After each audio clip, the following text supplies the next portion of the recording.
യാതൊരു ഭാവവ്യത്യാസവും ഇല്ലാതെ സുമുഖനും സുന്ദരനുമായിട്ടുള്ള ഒരാള് വേദിയിലേക്ക് കടന്നു വരികയാണ്.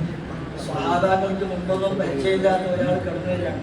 അപ്പോൾ അടുത്ത് മദീനയിലുള്ള ആളൊന്നും അല്ലാതെ സ്വഹാബാക്കളൊക്കെ മനസ്സിലാക്കി. അപ്പോൾ ഏതോ ഒരു പുതിയ ഒരാളാണ് കടന്നു വന്നിട്ടുള്ളത് എന്ന് തിരിച്ചറിയുകയും ചെയ്തു. കാരണം സ്വഹാബാക്കളൊക്കെ പരസ്പരം പരിചയമുള്ള ആളുകളായതുകൊണ്ട് തന്നെ ഒരു പുതിയൊരു അംഗം ക്ലാസ്സിലേക്ക് കടന്നു വരുന്ന സമയത്ത് സ്വാഭാവികമായിട്ടും ആശ്ചര്യപ്പെട്ടു പോകും, അത്ഭുതപ്പെട്ടു പോകും. എന്താണ് വരാനുള്ള കാരണം ഒന്ന് ആലോചിച്ചു പോകും. അതുകൊണ്ട് ഈ ഒരു മനുഷ്യൻ തങ്ങളുടെ അടുക്കലേക്ക് വന്നിട്ട് അവിടെ നിന്ന് ചോദിക്കുന്ന 3 ചോദ്യങ്ങളുണ്ട്. ഒന്ന് അൽ ഈമാൻ, എന്താണ് ഈമാൻ? രണ്ടാമത് ഇസ്ലാം എന്താണെന്ന് ചോദിച്ചു. മൂന്നാമതായിട്ട് അവിടെ നിന്ന് ചോദിക്കുന്നു ഒമൽ ഇഹ്സാൻ, എന്താണ് ഇഹ്സാൻ നബിയെ എന്ന് ചോദിക്കുന്ന സമയത്ത് അവിടെ നിന്ന് ഇത് നമ്മൾ പറയുന്നു അൻ തഅബ്ദുല്ലാഹ കഅന്നക തറാഹു വഇൻ ലം തകുൻ തറാഹു ഫഇന്നഹു യറാക. അല്ലാഹു തആല അല്ലാഹ് നിന്നെ കാണുന്നുണ്ട് എന്നൊരു ഭാവത്തിൽ നീ റബ്ബിനെ ആരാധിക്കുക. പക്ഷെ നീ അല്ലാഹുവിനെ കാണുന്നില്ല, പക്ഷെ അല്ലാഹു നീ എവിടെ പോയാലും നിന്നെ കാണുന്നുണ്ട് എന്ന രീതിയിൽ നീ അല്ലാഹുവിന് വേണ്ടി ഇബാദത്ത് ചെയ്യുക. അതാണ് ഇഹ്സാൻ എന്ന് പറയുന്നത്. ഈ തസവ്വുഫിന്റെ ഒരു മേഖല എന്ന് പറയുന്നത് ഇഹ്സാനാണ്. അതുകൊണ്ട് അല്ലാഹു ഉണ്ട്, അല്ലാഹു നമ്മുടെ കൂടെയുണ്ട്, അല്ലാഹു കാണുന്നു എന്ന രീതിയിൽ നമ്മളുടെ ഏതൊരു അമലിനെയും മാറ്റിയെടുക്കുകയാണ് എങ്കിൽ അവിടെ നമുക്കുണ്ടാകുന്നത് ഇഖ്ലാസ് ആയിരിക്കും. ഇബാദത്ത് സ്വീകരിക്കാൻ ഒരു നിബന്ധന എന്ന് പറയുന്നത് അത് ഇഖ്ലാസ് ഉണ്ടാവണം എന്നുള്ളതാണ്. ആ ഇഖ്ലാസ് അല്ലാഹുവിനെ ഓർക്കുന്നതിലൂടെ നമുക്ക് ലഭിക്കുക തന്നെ ചെയ്യും. അതുകൊണ്ട് ഏതൊരു ഇബാദത്ത് ചെയ്യുന്ന സമയത്തും അല്ലാഹുവിനെ ഓർത്തുകൊണ്ടിരിക്കുക, അല്ലാഹുവിനെ ഭയന്നുകൊണ്ട് ജീവിക്കുക. നബി സല്ലല്ലാഹു അലൈഹി വസല്ലം തങ്ങൾ ഒരിക്കൽ സ്വഹാബാക്കളോട് പറയുകയുണ്ടായി, നിങ്ങൾക്ക് മുമ്പിൽ ഒരു മനുഷ്യൻ ഉണ്ടായിരുന്നു. ആ മനുഷ്യൻ അല്ലാഹു തആല ധാരാളം സമ്പത്ത് അവർക്ക് നൽകി.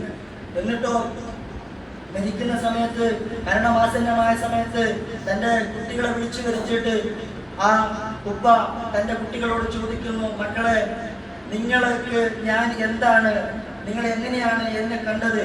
അപ്പോൾ മക്കൾ പറഞ്ഞു, ലോകത്ത് വെച്ച് ഏറ്റവും നല്ല ഒരു പിതാവായിട്ടാണ് താങ്കളെ നമ്മൾ കണ്ടിട്ടുള്ളത്, ഉപ്പയെ നമ്മൾ കണ്ടിട്ടുള്ളത് എന്ന് പറയുന്നു. എന്നാൽ ഒരു കാര്യം ഞാൻ നിങ്ങളോട് പറയാം, ഞാൻ എൻ്റെ ജീവിതകാലത്ത് നല്ല അമലുകളൊന്നും ഇതുവരെ ചെയ്തിട്ടില്ല. അതുകൊണ്ട് എന്നെ നിങ്ങൾ കരിച്ചു കളയണം, എന്നെ മറമാടരുത്, എന്നെ നിങ്ങൾ കരിച്ചു കളയണം. എന്നിട്ട് കൊടുങ്കാറ്റ്, നല്ല കാറ്റുള്ള ഒരു സമയത്ത് എൻ്റെ ഈ വെണ്ണീര് അത് നിങ്ങൾ വിതരണം. ആർക്കും കിട്ടാത്ത രീതിയിൽ അതിങ്ങനെ പറന്നിങ്ങനെ പറക്കണം, ആർക്കും അതിൻ്റെ ഒരു അംശം പോലും ലഭിക്കാൻ പാടില്ല. ആ രീതിയിൽ കൊടുങ്കാറ്റുള്ള സമയത്ത് എൻ്റെ വെണ്ണീരിങ്ങനെ നിങ്ങൾ വിതരണം എന്ന് തൻ്റെ മക്കളോട് പറയുകയാണ്. എന്നിട്ട് അദ്ദേഹം അല്ലാഹുവിന്റെ മുമ്പിലേക്ക് വന്നപ്പോൾ അല്ലാഹു തആല ചോദിക്കുന്നു, മാ ഹമലക, എന്തുകൊണ്ട് നീ ഇങ്ങനെ ചെയ്തു, ഇങ്ങനെ ചെയ്യാൻ നിന്നെ പ്രേരിപ്പിച്ച ഘടകം എന്താണ് എന്ന് ആ മനുഷ്യനോട് അല്ലാഹു തആല ചോദിച്ചപ്പോൾ ആ മനുഷ്യൻ പറയുന്നു, മഹാബത്തു, നിന്നോടുള്ള ഭയം തന്നെയാണ് റബ്ബേ, നിന്നോടുള്ള ഭയം കാരണം കൊണ്ടാണ്. കാരണം ഞാൻ ഒരു അമലും ചെയ്തിട്ടില്ല, എന്നെങ്ങാനും എന്റെ ഈ ശരീരത്തോടു കൂടി നിന്റെ അടുക്കൽ ഞാൻ പ്രത്യക്ഷപ്പെട്ടു കഴിഞ്ഞാൽ എന്നെ നീ ശിക്ഷിക്കും. ആ ഭയം കൊണ്ടാണ് ഞാൻ എൻ്റെ കുട്ടികളോട്, ഞാൻ എൻ്റെ മക്കളോട് ഞാൻ ഇങ്ങനെ ചെയ്യാൻ വേണ്ടി പറഞ്ഞത്. അപ്പോൾ അല്ലാഹു തആല തലഖാഹു ബിറഹ്മതിഹി, അവിടുത്തെ അല്ലാഹുവിന്റെ വിശാലമായ ആ കാരുണ്യം കൊണ്ട് അല്ലാഹു തആല അദ്ദേഹത്തെ സ്വീകരിക്കുകയും സ്വർഗ്ഗത്തിലേക്ക് പ്രവേശിപ്പിക്കുകയും ചെയ്യുന്നു. അതുകൊണ്ട് എൻ്റെ പ്രിയപ്പെട്ട സഹോദരന്മാരോട്, എൻ്റെ പ്രിയപ്പെട്ട കുഞ്ഞുങ്ങളോട് എനിക്ക് പറയാനുള്ളത്, അല്ലാഹുവിനെ ഓർത്തുകൊണ്ട് ഏതൊരു സമയത്തും ഏതൊരു ഇബാദത്തിലും എന്ത് പ്രവർത്തനങ്ങൾ ചെയ്യുകയാണെങ്കിലും അല്ലാഹു കാണുന്നുണ്ട് എന്ന രീതിയിൽ നമ്മൾ ആ പ്രവർത്തനത്തെ മാറ്റിയെടുക്കുകയാണ് എങ്കിൽ തീർച്ചയായിട്ടും അല്ലാഹുവിന്റെ അടുക്കൽ വലിയ പ്രതിഫലം നമുക്ക് ലഭിക്കും. അല്ലാഹു തആല അത്തരക്കാരിൽ നമ്മളെ ഉൾപ്പെടുത്തി തരുമാറാകട്ടെ.